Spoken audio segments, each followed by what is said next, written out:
Hello friends, welcome to another episode on A to Z Home and Garden. Hope you are all having a fantastic day. If you are finding my videos useful, please do like, subscribe, share, and don't forget to hit that bell icon to get notified when I post new videos. In today's topic, what I'm going to cover is care that you should be taking for jasmine plants while they're starting to set flowers. Without further ado, let's jump into today's topic. So I don't know a single person that does not like the smell of jasmine. And the Arabian jasmine, also the Arabian jasmine holds its place. It's a very big jasmine flower. It's almost an inch wide, and it's very fragrant, and they make a jasmine scent out of it.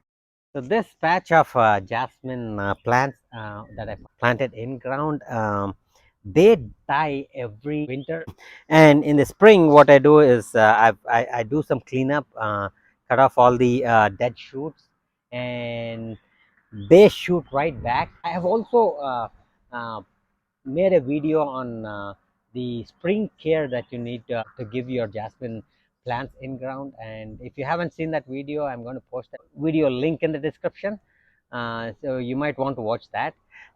So far, apart from the spring care that I've taken, I have not added any amendments to my soil. Like I showed you, I just added my homemade compost.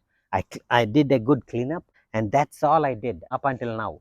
But right now, if you see, they're starting to set buds. This is a good time to give it any nutrition. Temperature in in Texas lately has been very acting very weirdly. It's been very wet recently, and only now it's starting to shed some light. Meaning the sun is starting to hit 90s, and jasmine plants love sun. They do not do well in shade. So that is the reason I planted them here. In this part of the house, I get about 8 hours of sun every day, at least. And even at 110 degrees, jasmine plants do not mind. Okay, so right now is a good time to fertilize your plants. So the one fertilizer that I would recommend is something high in phosphorus and potassium. So this, if you see, has 15% of phosphorus, the bone meal. If you don't have bone meal, other sources that you can use are, you could use fish emulsion or rock phosphate. So those are other types of phosphorus sources that you can use. And for the potassium, what I'm going to do is purely rely on banana peels for source of potassium. Banana peel has 40% more potassium than the banana itself. I don't know how many of you knew that, but what you could do is you could take about 5 or 6 banana peels, shred them, put them in water, okay, and add about 1 or 2 tablespoons of brown sugar, ferment it for 4 to 5 days, and dilute that mixture to a gallon or 2 gallons of water, and add that water to your plants. That is a very good source, homemade source of potassium, combining with the phosphorus. Also, remember, all the flowering plants mostly love acidic soil. If your soil is not acidic, what you could do to improve acidity of the soil is add coffee grounds. The coffee grounds that you make coffee out of, they're not that acidic anymore. Okay, if you think your soil needs more acid, then what you do is you add coffee grounds directly. You could soak the coffee grounds in raw coffee grounds, not the spent ones, not the ones that you've already made your coffee with. The raw coffee grounds, you can soak them in water about 2 to 3 days.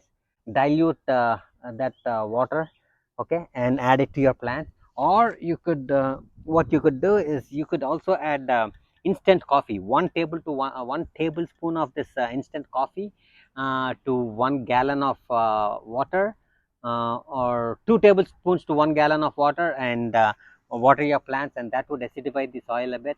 If you want to make the soil around your jasmine plants acidic from the beginning, it's good to, yeah, add bark mulch or pine needle mulch, if you can get your hands on it.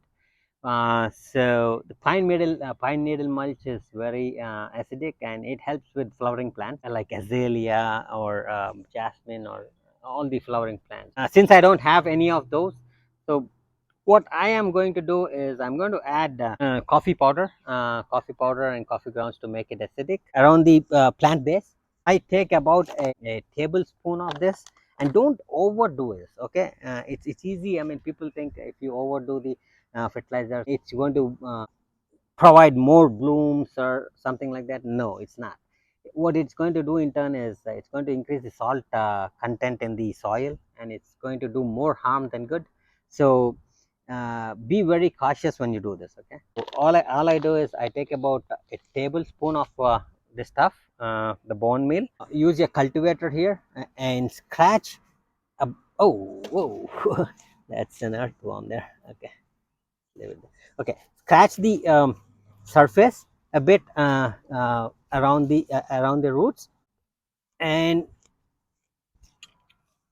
just spread it so that it reaches the roots. If you have something, a big plant like this, I mean, I would say even two tablespoons would not hurt. And like I said, I mean, if you want to increase the acidity, another good source for you to increase acidity is alum, whatever you want to call it.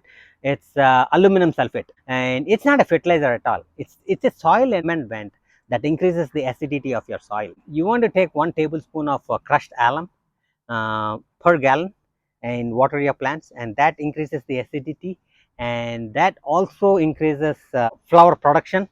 So that's one way to increase your acidity as well, besides coffee and pine mulch and bark mulch. So that is all the care that I do for my for healthy jasmine.